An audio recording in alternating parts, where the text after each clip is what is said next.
சாய் ஓம் சாய் ஓம் சாய் ஓம் சாய் ஓம் சாய் ஓம் சாய் ஓம் சாய் ஓம். ஓம் சாய்ராம். அனைத்து சாய் பக்தர்களுக்கும் வணக்கம். சாய்ராம், சாய் செய்னு சாய்ராம். இன்றைய தினம் இந்த வீடியோ பதிவில் நம்ம சத்குரு ஷீரடி சாய் அப்பாவுடைய ரொம்ப ஒரு அற்புதமான ஒரு பக்தரை பற்றி தான் இந்த வீடியோ பதிவில் நம்ம தரிசனம் பண்ண போகிறோம். சாய்ராம், நம்ம உலகெங்கும் வாழும் அனைத்து சாய் பக்தர்களுமே தினந்தோறும் பாபாவுடைய புனிதமான நூல் ஸ்ரீ சாய் சச்சரிதத்தை படிக்காத சாய் பக்தர்களே இருக்க மாட்டாங்க. அப்படிப்பட்ட சாய் பக்தர்கள் தினந்தோறும் படிக்கிற புனிதமான நூல் ஸ்ரீ சாய் சச்சரிதத்தை எழுதி நமக்கு கொடுத்தவர் தான் திரு கோவிந்த் ரகநாத் தபோல்கர், அண்ணா சாஹிப் தபோல்கர் என்று அழைக்கப்படும் ஹேமத் பந்த். திரு ஹேமத் பந்த் ஐயாவை பற்றி தான் இந்த வீடியோ பதிவில் நம்ம முழுமையாக பேச போகிறோம். சாய்ராம், தினந்தோறுமே பாபாவுடைய புனிதமான சாய் சச்சரிதத்தை உலகெங்கும் வாழும் சாய் பக்தர்கள் பாராயணம் பண்ணிட்டு வரீங்க. அப்படி பாராயணம் பண்ணிட்டு வரும்பொழுது பாபாவுடைய எண்ணற்ற நீலைகளை நம்ம புரிஞ்சிட்டு இருக்கோம். இப்படி எண்ணற்ற நீலைகளை நமக்கு பாபாவுடைய திருவடியை வணங்கி நமக்கு கொடுத்தவர் தான் திரு ஹேமத் பந்த். அவருடைய அற்புதமான பாபாவுடைய கூட்டுறவில் இருக்கும் அந்த புனிதமான பயணத்தை பற்றி தான் நம்ம இந்த வீடியோ பதிவில் பார்க்க போகிறோம். சாய்ராம், திரு ஹேமத் பந்த் பார்த்திங்கன்னா 1856 மும்பையில் பாந்திராவில் பிறந்தார். அவரோட மறைவு பார்த்திங்கன்னா 1929. பாபாவுக்கும் அவருக்கும் உள்ள ருணான பந்தம் எப்படி ஏற்பட்டது, அவர் எப்படி ஷிரடிக்கு போனார், அதுக்கப்புறமா எப்படி இந்த நூலை எழுதினார் என்ற ஒரு கதை சுருக்கத்தை இந்த வீடியோ பதிவில் நம்ம முழுமையாக பார்க்கலாம். சாய்ராம், இவர் பார்த்திங்கன்னா மும்பையில் பாந்திராவில் பிறக்கிறாரு. அப்போ பார்த்திங்கன்னா இவர் 5ஆம் வகுப்பு மேலே இவர் படித்ததில்லை. அந்த காலத்தில் இவர் அரசாங்க துறையில் தேர்வில் வெற்றி புரிஞ்சு இறுதி வரைக்கும் அரசாங்க துறையில் வேலை பார்த்துட்ருக்கார். சாய்ராம், திரு ஹேமத் பந்த் ஐயா பாபாவுடைய தொடர்பு முதல்ல எப்படி அவர் கிடைச்சதுன்னு சொல்லிட்டு நம்ம பார்க்கலாம். சாய்ராம், 1910 வருடம் பார்த்திங்கன்னா திரு ஹேமத் பந்த் ஐயா குஜராத்தில் ஆனந்த் என்ற ஒரு இடத்துல கவர்மெண்ட்டில் அரசு துறையில் வேலை பார்த்துட்ருக்காரு. இந்த நிலையில் திரு காக்கா சாஹிப் தீட்சித் அவருடைய நெருங்கிய ஒரு நண்பர் அவருக்கு என்ன பண்ணுறாருன்னா பாபாவை பற்றி சொல்லி பாபாவுடைய நிலைகள் சொல்லி அவருக்கு ஒரு கடிதம் எழுதுகிறாரு. இந்த கடிதத்தை அவர் படிக்கும் பொழுதும் ஒவ்வொரு வார்த்தைகளும், அதாவது காக்கா சாஹிப் தீட்சித் எழுதிய ஒவ்வொரு வார்த்தைகளும் அவர் மனசை கண்டிப்பாக பாபாவுடைய தரிசனத்தை பார்க்கணும், எப்படின்னா பாபாவை பார்க்கணும்னு சொல்லிட்டு அவர் மனது இழுக்கப்படுது பாபாண்ட. இந்த நிலையில் திரு ஹேமத் பந்த் ஐயா என்ன பண்ணுறாருன்னா உடனே ஒரு 30 நாள் எனக்கு லீவு வேணும், அதாவது விடுப்பு வேணும்னு சொல்லிட்டு அந்த அதிகாரிகளுக்கு ஒரு கடிதத்தை எழுதுகிறாரு. அப்போது அந்த அதிகாரி, அரசு துறை சார்ந்த அந்த அதிகாரி என்ன பண்ணுறாருன்னா அந்த விடுப்பை நிகாரிக்கிறாரு, அதாவது விடுப்பு கொடுக்க முடியாதுன்னு சொல்லிட்டு நிகாரிக்கிறார். இந்த நிலையில் ஹேமத் பந்த் என்ன பண்ணுறாருன்னா நம்ம குஜராத்தில் இருக்கோம், நம்ம மகாராஷ்டிரத்துக்கு மாற்றத்துக்கு ஒரு கடிதத்தை எழுதலாம் அந்த அதிகாரிக்குன்னு சொல்லிட்டு அவர் ஒரு கடிதத்தை எழுதுறாரு. அதனால நம்ம மகாராஷ்டிராவுக்கு போனால் கண்டிப்பாக பாபாவை நம்ம பார்க்கலாம்னு சொல்லிட்டு ஹேமத் பந்த் ஐயா இடமாற்றத்துக்கு அரசாங்கத்துக்கு ஒரு கடிதத்தை எழுதுவார். இந்த நிலையில் பார்த்திங்கன்னா அவருடைய விண்ணப்பம் ஏற்க மாட்டாங்க. ஏன்னா மும்பையில் பாந்திராவில் ஏற்கனவே திரு ஹேமத் பந்த் ஐயா வேலை பார்த்துருக்காரு. மறுபடியும் அதே இடத்துல கவர்மெண்ட் ரூல் படி அந்த இடத்துல வேலை மறுபடியும் கொடுக்க மாட்டாங்க அந்த காலகட்டத்தில். இப்போ இவருடைய இந்த பணிமாற்றம் கடிதமும் நிகாரிக்கப்படுது.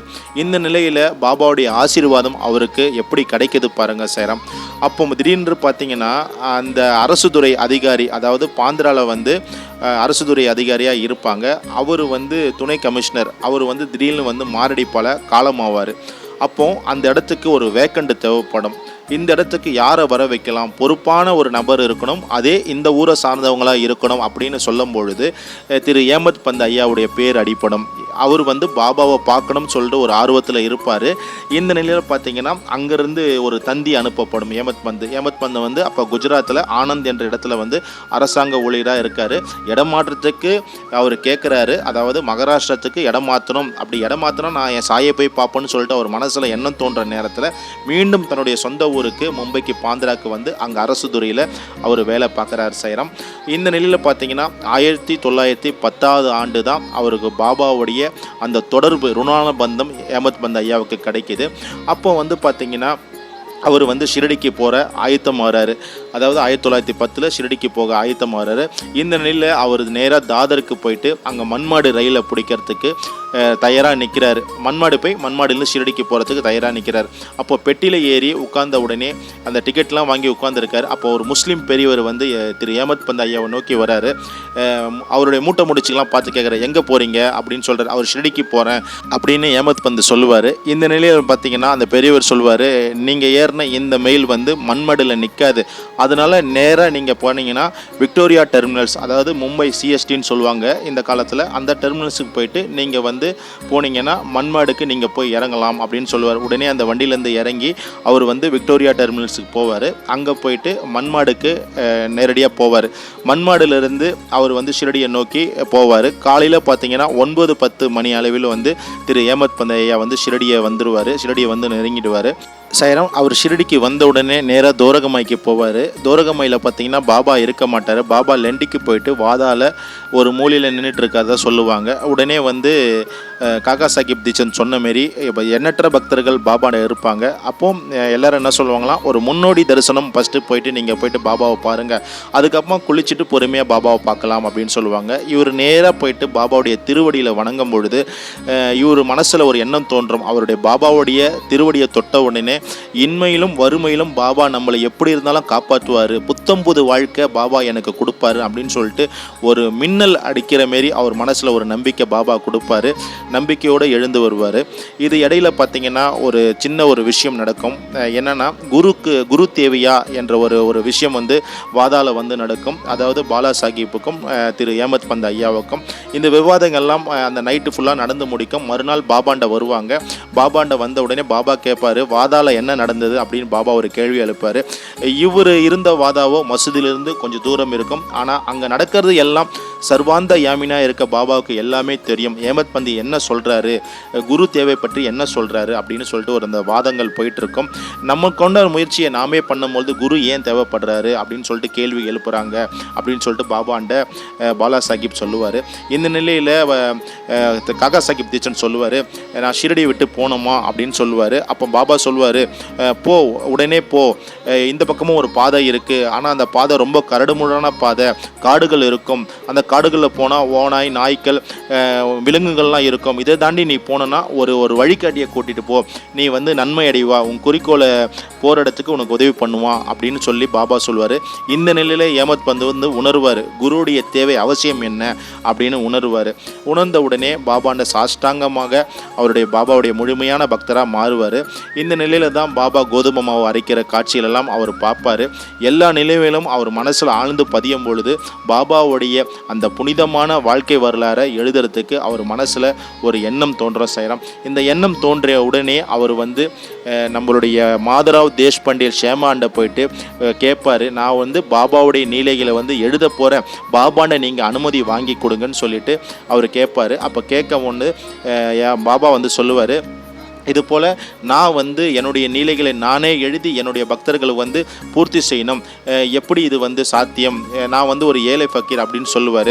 ஆனால் சேமா வந்து தொடர்ந்து வாதாடும் பொழுது பாபா வந்து என்ன பண்ணுவாருன்னா அவருடைய வரநல்கும் கருத்தை வந்து உதி எடுத்து அஹமத் பந்த் தலையில் வச்சு ஆசீர்வதிப்பார். இவர் வந்து எல்லா குறிப்புகளும் இவர் வந்து எழுதி வச்சுக்கிட்டோம், இவருக்கு எல்லா விதத்திலும் நான் வந்து ஒத்துழைப்பேன், ஆனால் அகங்காரத்தை மறந்துட்டு இவர் வந்து எனக்கு பணிவன்புடன் சேவைகள் பண்ணாருன்னா நான் இவருக்கு எல்லா விதத்திலும் எழுத உதவி பண்ணுவேன். அதே போல் ஒருவருடைய கருத்தை உயர்வாக வச்சுக்கிட்டு மற்றவருடைய கருத்தை தாழ்மையாக வச்சு எந்தவித வாதங்கள் இருக்கக்கூடாது அப்படின்னு சொல்லிட்டு பாபா வந்து உத்தரவாதம் கொடுத்த பிறகு எல்லா வித விஷயங்களும் அவர் வந்து சேகரிக்க ஆரம்பிப்பார். இப்படி சேகரிக்க ஆரம்பித்து 1916 வந்து பாபாவுடைய புனிதமான நூல் ஸ்ரீ சாய் சச்சரத்தை எழுத தொடங்குறாரு. பாபா 1918 பாபா மகா சமாதி ஆன உடனே கொஞ்சம் தான் எழுதி முடிக்கிறாரு. இறுதியாக 1929 அத்தியாயம் 50-51 முழுமையாக எழுதி அஹமத் பந்த் ஐயா வந்து 1929 காலமாறாரு. இன்னைக்கு உலகெங்கும் வாழும் அநேக சாய் பக்தர்களுக்கு வந்து பாபாவுடைய புனிதமான ஸ்ரீ சாய் சச்சரிதத்தை நம்ம எல்லாருமே படிக்கிறோம். அந்த நூலுடைய சக்தியை நம்ம உணரணும் அப்படின்னா திரு ஏமத் பந்த் ஐயாவும் அதுக்கு ரொம்ப ரொம்ப ரொம்ப முக்கியமான காரணம் செய்கிறோம். இப்படிப்பட்ட பக்தர்களுடைய எண்ணற்ற நிலைகளை நம்ம தொடர்ந்து பார்த்துட்ருக்கோம். திரு ஏமத் பந்த் ஐயா நமக்கு கொடுத்த அந்த புனிதமான ஸ்ரீ சாய் சச்சரித்தை தினந்தோறும் படிங்க, பாபாவுடைய நீலைகளை புரிஞ்சிக்குங்க. உங்களுக்கு ஏற்பட்ட நீலைகளை மற்ற பக்தர்களோட எடுத்து சொல்லுங்க. ஏன்னா இறைவன் பாபா எல்லா ஜீவராசிலும் வாழ்ந்து கொண்டிருக்கார், இயங்கிக் கொண்டிருக்கார். அப்படிப்பட்ட நம்பிக்கை உள்ள தெய்வத்தை தொடர்ந்து வணங்குங்க செய்கிறோம். நம் எல்லோருக்கும் இறைவன் ஒருவரே எஜமானர் ஷிரடி சாய்பாபா. ஸ்ரீ சாயை பணிக. அனைவருக்கும் சாந்தி நிலவட்டும். சச்சிதானந்த சத்குரு சாய்நாத் மகாராஜ் கி ஜெய். சச்சிதானந்த சத்குரு சாய்நாத் மகாராஜ் கி ஜெய். ஹல்லா மலிக்.